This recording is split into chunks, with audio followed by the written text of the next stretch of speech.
প্রাইভেটটা নিয়ে আসতে কষ্ট হইব না, কষ্ট হইব না ওটা, কারণ অটোটা আইসা লোক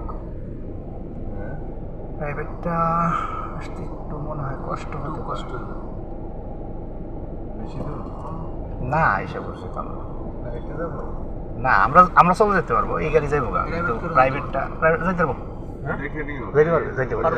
এটা মনে হয় বাইচে পরে ক্লাস এসেছে এটা তো উষা গাড়ি যাইবো গা, তো প্রাইভেটটা মনে হয় একটু বাঁচতে পারে।